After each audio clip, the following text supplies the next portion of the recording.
مفتی ابرار صاحب کے بیانات سننے کے لیے مفتی صاحب کے آفیشیل چینل مفتی ابرار صاحب فلاحی آفیشیل کو سبسکرائب کریں۔ اعوذ باللہ من الشیطان الرجیم بسم اللہ الرحمن الرحیم وَإِمَّا تُعْرِضَنَّ عَنْهُمُ ابْتِغَاءَ رَحْمَةٍ مِّن رَّبِّكَ تَرْجُوهَا فَقُل لَّهُمْ قَوْلًا مَّيْسُورًا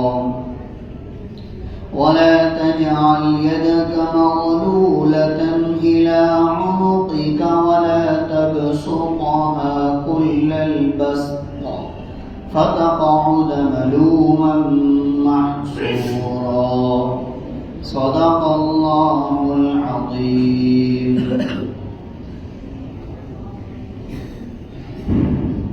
اور اگر تو اپنے ان رشتہ داروں سے، مسکینوں سے اور مسافروں سے اعراض کرے، اپنے رب کی رحمت کو چاہتے ہوئے جس کا تو انتظار کر رہا ہے، تب بھی تو ان کے ساتھ نرم گفتگو کر، اچھی طرح سے بات کر، اور تو اپنے ہاتھوں کو اپنی گردن کے پیچھے لٹکا کر نہ رکھ دے، اور نہ ہی ان کو اچھی طرح سے پھیلا دے تاکہ تو ملامت زدہ اور ذلیل بن کر رک جائے۔ یہ سورہ بنی اسرائیل کی 28ویں اور 29ویں آیت کریمہ ہے۔ جیسا کہ ہم اس سورت کے اندر بہت ساری چیزوں کو سنتے چلے آ رہے ہیں کہ اس سورہ مبارکہ میں اللہ تبارک و تعالیٰ نے مختلف باتوں کو بہت اچھے انداز میں ذکر کیا۔ معراج کے واقعے کو اس سورت کے آغاز میں ذکر کیا، اور پھر امت کے اوپر جو حالات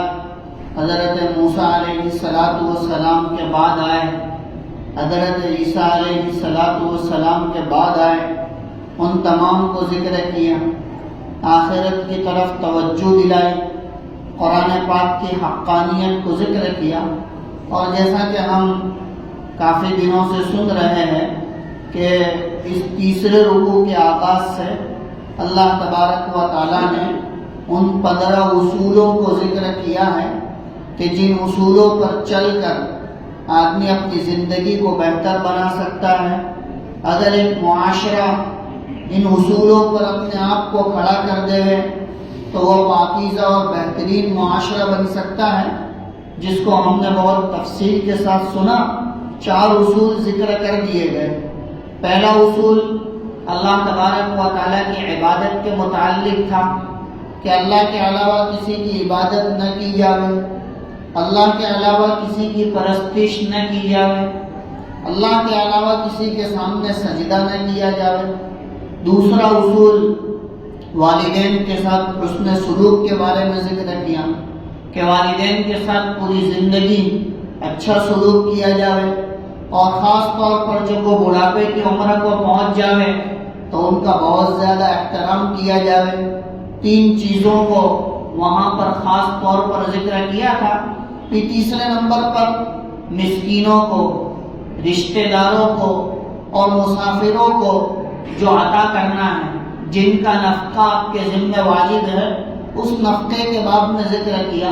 اور چوتھا اصول خرچ کرنے میں میانہ روی، یعنی جہاں اللہ تبارک و تعالیٰ نے خرچ کرنے کا حکم دیا ہے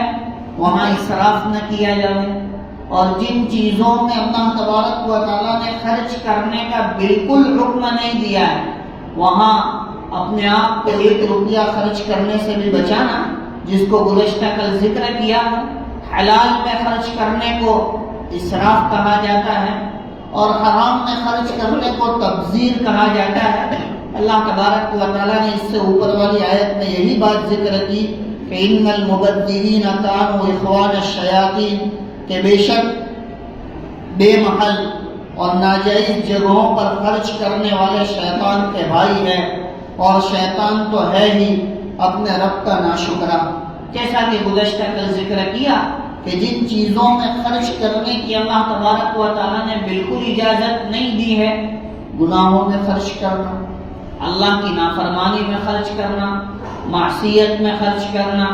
جس کی وجہ سے اللہ کا کوئی حکم ٹوٹتا ہو ایسی جگہ پر خرچ کرنا، کہا کہ یہ سب شیطان کے کاموں میں سے ہے۔ اور امام ابو بکر جساس رحمۃ اللہ علیہ کا قول بھی نقل کیا کہ انہوں نے فرمایا کہ انسان دو وجہ سے شیطان کا بھائی بنتا ہے۔ ایک تو یہ کہ اللہ کی نافرمانی میں خرچ کرنے کی وجہ سے گویا کہ اس نے شیطان کا ساتھ دیا،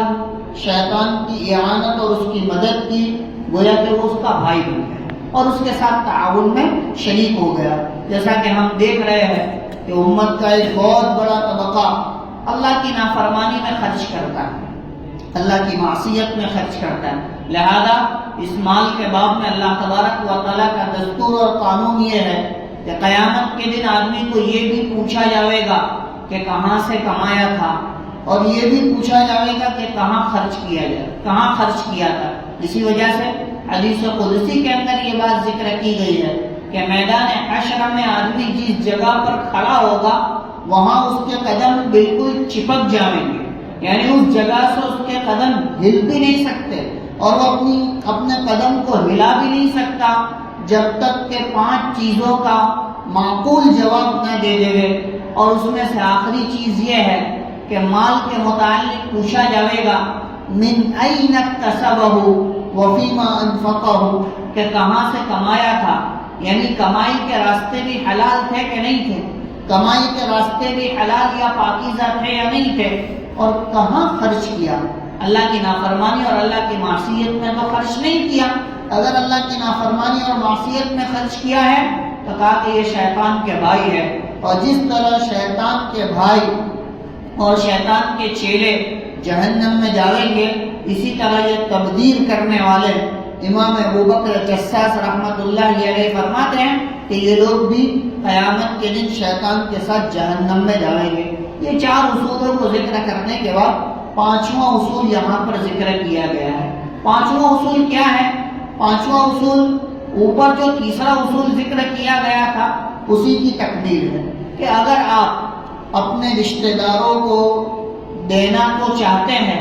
لیکن آپ کے پاس ہی مال موجود نہیں،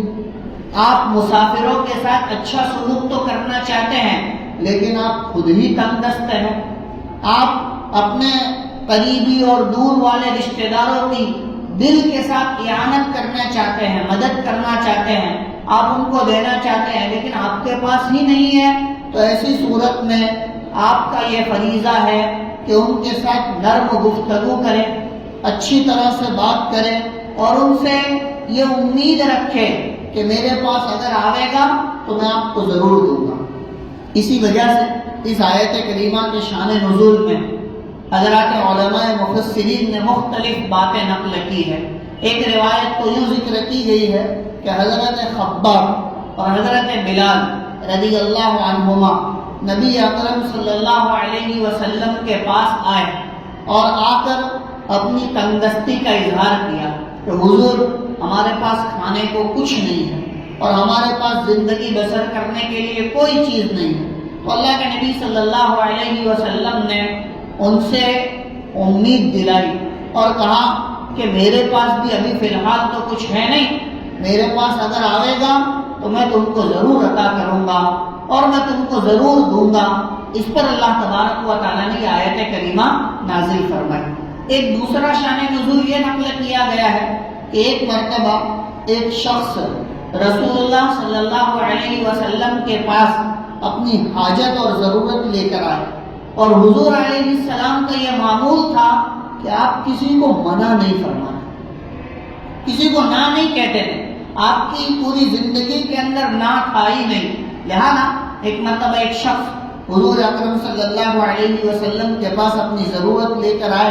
اور اللہ کے رسول صلی اللہ علیہ وسلم کے پاس کچھ موجود نہیں تھا، لہذا آپ نے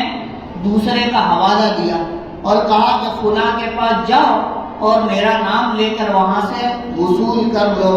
حضرت عمر رضی اللہ عنہ وہاں بیٹھے تھے، تو حضرت عمر رضی اللہ عنہ نے نبی اکرم صلی اللہ علیہ وسلم سے کہا کہ حضور، جو چیز آپ کے پاس موجود نہیں ہے اور جس کے آنے کی آپ کو کوئی توقع اور امید نہیں ہے، آپ ایسی چیز کو اپنے ذمے کیوں لیتے ہو؟ یہ چیز آپ کے ذمے لینا آپ پر ضروری تو ہے نہیں۔ جب سامنے والا آپ کے پاس مانگنے کے لیے آیا اور آپ کے پاس موجود نہیں تھا، آپ منع کر دیتے، آپ نے دوسرے کا حوالہ دیا۔ اللہ کے رسول صلی اللہ علیہ وسلم حضرت عمر رضی اللہ عنہ کی یہ بات سن کر ناراض ہو گئے۔ حضور علیہ السلام ان کی یہ بات سن کر ناراض ہو گئے۔ ایک انصاری وہاں پر بیٹھے تھے، انہوں نے موقع دیکھ کر اور حضور علیہ السلام کے چہرے پر ناراضگی دیکھ کر رسول اللہ صلی اللہ علیہ وسلم سے فرمایا، اے اللہ کے نبی، آپ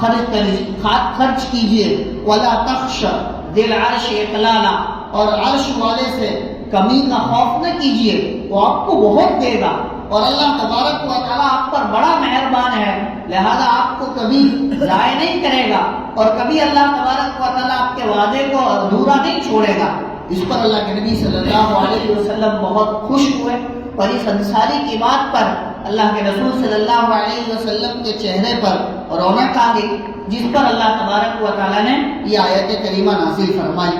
اور یہاں پر ذکر کیا کہ وَإِمَّا تُعْرِضَنَّ عَنْهُمُ ابْتِغَاءَ رَحْمَةٍ مِّن رَّبِّكَ تَرْجُوهَا فَقُل لَّهُمْ قَوْلًا مَّيْسُورًا، اور اگر آپ ان رشتہ داروں سے اعراض کرنا چاہتے ہو اپنے رب کی رحمت کی امید کرتے ہوئے، اپنے رب کی رحمت کی امید کرتے ہوئے، یعنی ابھی دینا تو چاہتے ہیں، دل تو بہت چاہتا ہے کہ ان کی اعانت کرے۔ بعض مرتبہ ہوتا ہے آدمی بہت حالات میں ہوتا ہے، بہت پریشانی میں ہوتا ہے، تو آدمی کے دل میں یہ آتا ہے کہ کاش میرے پاس ہوتا تو میں ضرور اس کو دیتا، کاش میرے پاس اللہ تبارک و تعالیٰ کی طرف سے فراوانی ہوتی تو میں ضرور عطا فرماتے۔ تو کہا کہ یہ انسان کی نیت کا معاملہ ہے، لہذا فرمایا ترجوہا، جس کے تم منتظر ہو، فقل لہم قولا میسورا، تب بھی تم ان کے ساتھ نرم گفتگو کرو، اچھی بات کرو، ان کو جھڑکو نہیں، ان کو برا بھلا نہ کہو کہ میرے پاس نہیں ہے، کہاں تم چلے آتے ہو میرے پاس ابھی انتظام نہیں ہے، میرے پاس تو ابھی ٹھکانہ نہیں ہے، میں خود قرض دار ہوں، اس سے بدل دیا اور فرمایا کہ دیکھو اگر تمہارے پاس موجود نہ ہو تو تم کیا کرو، کہا کہ تم ان کو اچھی بات کرو، نرم گفتگو کرو، ان کو امید دلاؤ، یا ان کو ایسی جگہ بتلا دو جہاں ان کو ان کی ضرورت کا ملنے والا ہو۔ لہذا اللہ تبارک و تعالیٰ نے فرمایا وَإِمَّا تُعْرِضَنَّ عَنْهُمُ ابْتِغَاءَ رَحْمَةٍ مِّن رَّبِّكَ تَرْجُوهَا، اور اگر آپ ان سے،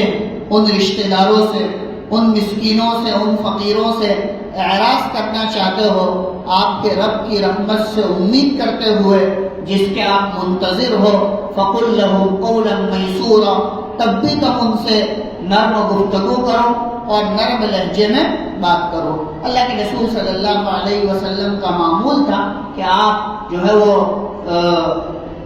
نرم گفتگو فرماتے، آپ کے پاس ہوتا تب بھی دیتے اور نہ ہوتا تو امید دلا دیتے اور فرماتے کہ تم کو جو ہے وہ بہت سارا دیا جائے گا، جیسا کہ بعض صحابہ کرام رضی اللہ عنہم کو پیشین گوئی کے طور پر یوں کہا گیا تھا کہ اے سراقہ، تمہارا کیا حال ہوگا جب کیسر و کسرا کے کنگن تمہارے ہاتھ میں پہنائے جائیں گے۔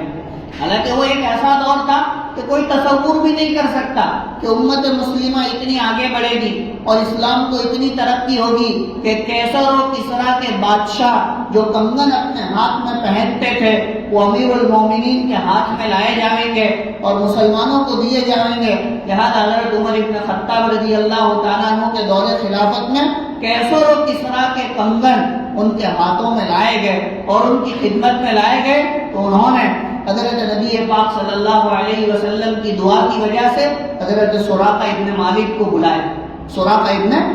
بلایا اور ان کے ہاتھ میں وہ کنگن پہنا ہے۔ حضرت سراقہ رضی اللہ تعالیٰ عنہ کے آنکھوں سے آنسو جاری ہو گئے اور رسول اللہ صلی اللہ علیہ وسلم کو یاد کرنے لگے کہ حضور نے مجھ سے ایک ایسے وقت میں کہا تھا کہ سراقہ تیرا کیا حال ہوگا جب کیسر و کسرا کے کنگن تجھے جو ہے وہ پہنائے جائیں گے۔ لہذا نبی اکرم صلی اللہ علیہ وسلم اپنے صحابہ کو امید دلاتے تھے اور ہمیشہ ان کے ساتھ خیر کا برتاؤ کرتے تھے۔ بسا اوقات بعض صحابہ کرام کو آپ نے یوں بھی فرمایا پیشین گوئی کے طور پر کہ تم کو یوں بھر کے دیا جائے گا، نہیں اتنا مال آئے گا کہ تم کو لب بھر کے دیا جائے گا، اتنا سارا تم کو مال دیا جائے گا۔ لہذا نبی اکرم صلی اللہ علیہ وسلم کی وہ پیشین گوئی بھی پوری ہوئی اور صحابہ کرام رضی اللہ عنہم کو لب بھر کے جو ہے وہ مال غنیمت دیا گیا۔ تو لہذا یہاں پر اللہ تبارک و تعالیٰ پانچواں اصول یہ ذکر کرتے ہیں کہ اگر تمہارے پاس فقیر کو دینے کے لیے نہ ہو، اپنے رشتہ داروں کو دینے کے لیے نہ ہو، یا تم خود تنگدست ہو، تمہارے حالات ناگفتہ بھی ہو، تو ایسی صورت میں بھی تم اپنے رشتہ داروں کے ساتھ نرم گفتگو کرو، ان کو امید دلاؤ، ان کے ساتھ اچھا سلوک کرو، سخت رویہ اختیار نہ کرو، ان کو جھڑکو نہیں۔ لہذا فرمایا وَإِنَّا تُعْرِضَنَّ عَنْهُمْ ابْتِغَاءَ رَحْمَةٍ مِّن رَّبِّكَ تَرْجُوهَا، اور اگر تم ان سے اعراض کرو اپنے رب کی رحمت کو چاہتے ہوئے جس کے تم منتظر ہو، فَقُلْ لَهُمْ قَوْلًا مَيْسُورًا، تب بھی تم ان کے ساتھ نرم گفتگو کرو، اچھی بات کرو، ان کو امید دلاؤ، جیسا کہ رسول اللہ صلی اللہ علیہ وسلم نے حضرت بلال اور حضرت خباب رضی اللہ عنہما کو امید دلائی اور کہا کہ اللہ تبارک و تعالیٰ تم کو آئندہ اس سے بہتر عطا فرماوے گا۔ یہ 5 اصول ذکر کیے گئے۔ آگے اللہ تبارک و تعالیٰ 6واں اصول ذکر کرتے ہوئے فرماتے ہیں کہ وَلَا تَجْعَلْ يَدَكَ مَغْلُولَةً إِلَىٰ عُنُقِكَ، اور تم اپنے ہاتھوں کو اپنی گردن کے پیچھے باندھ کر نہ رکھ دو، اپنے ہاتھوں کو اپنی گردن کے پیچھے ہاتھ باندھ کر نہ رکھ دو۔ اس کا مطلب یہ ہے کہ تمہارے پاس اگر مال ہو تو تم بخل نہ کرو۔ ہاتھوں کو گردن کے پیچھے باندھ کر رکھنے کا مطلب یہ ہے کہ تمہارے پاس مال ہو، اللہ تبارک و تعالیٰ نے تم کو دیا ہو، تو پھر ایسی صورت میں تم بخل نہ کرو، یعنی اللہ تبارک و تعالیٰ کے راستے میں خرچ کرو۔ لہذا یہاں پر بخل سے منع کیا گیا ہے۔ مسلم شریف کی روایت میں نبی اکرم صلی اللہ علیہ وسلم ذکر فرماتے ہیں کہ اگر میرے پاس اتنا سونا ہو جتنا احد پہاڑ ہے، تب بھی میں اپنے پاس اپنی ضرورت سے زیادہ نہ رکھوں اور سارا کا سارا مال کہا کہ خرچ کر دوں، یہ میری تمنا ہے۔ لہذا یہاں پر فرمایا وَلَا تَجْعَلْ يَدَكَ مَغْلُولَةً إِلَىٰ عُنُقِكَ، اور تم اپنے ہاتھوں کو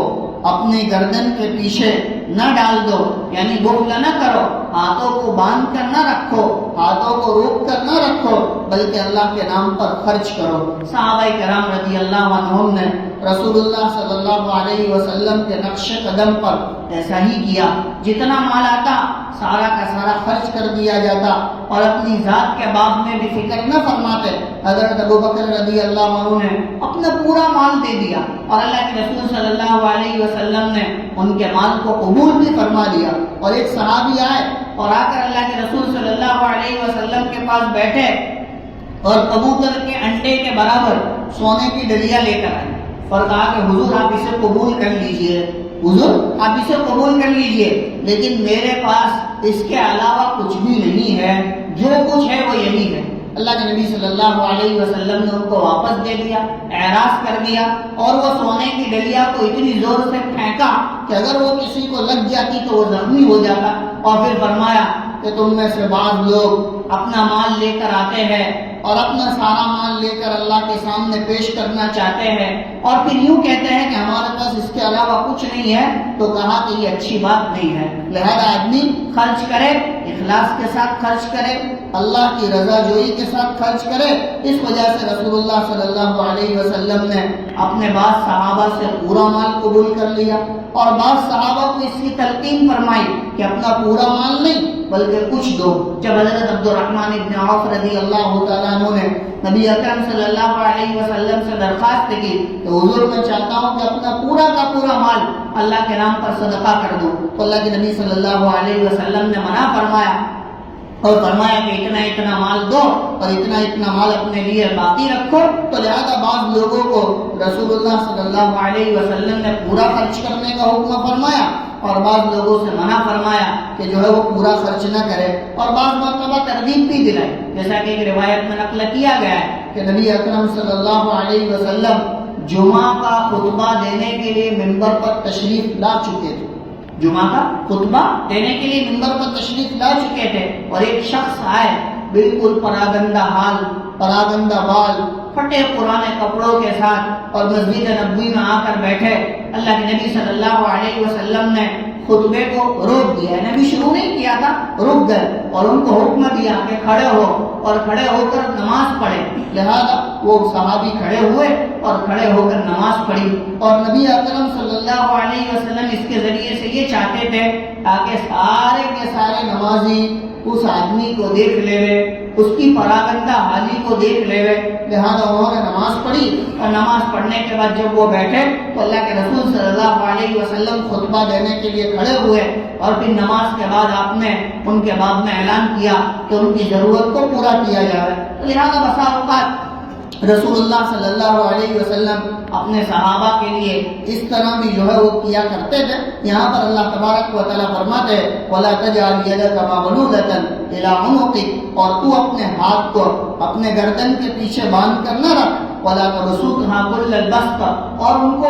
پورے طرح چھوڑ بھی مت دے، یعنی اتنا خرچ کرے کہ آدمی اپنی ذات کا بھی خیال نہ رکھے، اپنے بیوی بچوں کا بھی خیال نہ رکھے، اپنی ضرورت کا بھی خیال نہ رکھے، یعنی اپنے گھر میں فاقے آ جائے تاکہ اس کو بھی پسند نہیں کیا گیا۔ لہذا فرمایا وَلَا تَبْسُطْهَا كُلَّ الْبَسْطِ، اور پورے طور پر ہاتھوں کو پھیلا نہ دے، فَتَقْعُدَ مَلُومًا مَحْسُورًا، ورنہ تو ملامت زدہ ہو کر، ذلیل ہو کر، قیدی بن کر رہ جائے گا، تیرے ہاتھ میں کچھ رہے گا نہیں۔ یہ 5 اصول یہاں پر اللہ تبارک و تعالیٰ نے ذکر کیے ہیں۔ اللہ سے دعا ہے اللہ ان 5 اصولوں پر ہم سب کو زندگی گزارنے کی توفیق عطا فرمائے، اور جو باتیں اللہ تبارک و تعالیٰ ان آیات کے ذریعے سے ہمیں سکھلانا چاہتے ہیں، اللہ ہماری دل کی گہرائیوں کے اندر ان باتوں کو اتارنے کی توفیق عطا فرمائے۔ وآخر دعوانا ان الحمد للہ رب العالمین۔